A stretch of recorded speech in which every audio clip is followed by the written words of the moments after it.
एक भिखारी एक दिन सुबह अपने घर के बाहर निकलता है।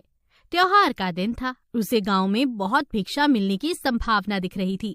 वो अपनी झोली में थोड़े से चावल के दाने डालकर बाहर आ जाता है। चावल के दाने उसने डाल लिए थे अपनी झोली में, क्योंकि झोली अगर भरी दिखाई पड़े तो देखने वाले को आसानी हो जाती है।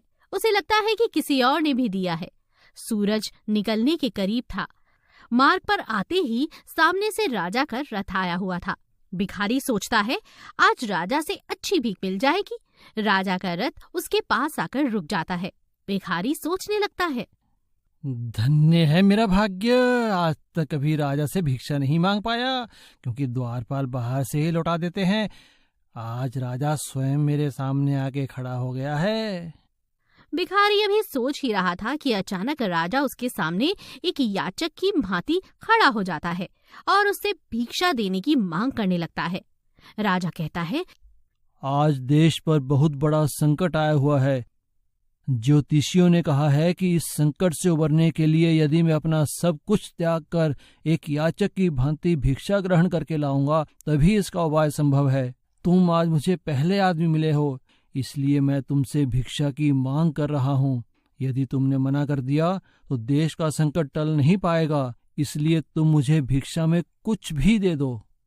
भिखारी तो सारा जीवन मांगता ही आया था, कभी देने के लिए उसका हाथ उठा ही नहीं था। वो सोच में पड़ गया कि आज कैसा समय आ गया है कि एक भिखारी से भिक्षा मांगी जा रही है और मना भी नहीं कर सकता। क्या मुसीबत है, सोचा था राजा से इनाम लूंगा, लेकिन यहाँ तो उल्टे लेने के देने ही पड़ गए। चलो क्या करें, देश का मामला है, एक दाना चावल दे ही देता हूँ।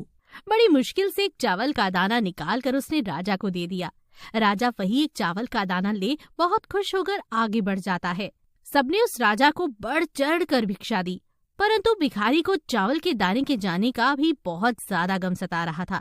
जैसे तैसे वो शाम को घर आ जाता है। भिखारी की पत्नी ने भिखारी की झोली पलटी तो उसमें से भीख के अंदर एक सोने का चावल का दाना दिखाई दिया। भिखारी की पत्नी ने उसे जब उस सोने के दाने के बारे में बताया तब भिखारी छाती जोर जोर से पीटने लगा।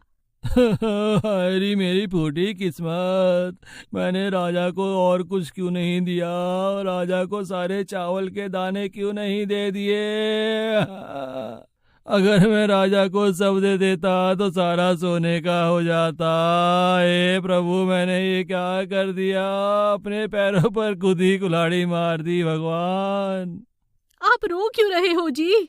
भिखारी सारी बात अपनी पत्नी को बताता है। तब उसकी पत्नी कहती है, तुम्हें पता नहीं कि जो दान हम देते हैं वही हमारे लिए स्वर्ण है। जो हम इकट्ठा कर लेते हैं वो सदा के लिए मिट्टी हो जाता है। तुम ठीक कह रही हो, आज से मैं भीख मांगना छोड़ दूंगा और मेहनत मजदूरी करके कमाऊंगा और साथ ही दान पुण्य भी करूंगा। उस दिन से उस भिखारी ने भिक्षा मांगनी छोड़ दी और मेहनत करके अपना और अपने परिवार का भरण पोषण करने लगा। जिसने सदा दूसरों के आगे हाथ फैलाया, भीख मांगी, अब खुले हाथों से दान पुण्य करने लगा था। धीरे धीरे उसके दिन भी बदलने लगे। जो लोग सदा उससे दूरी बनाकर रखते थे सब उसके समीप आ गए। भिखारी की जगह अब उसे लोग दानी के नाम से जानने लगे।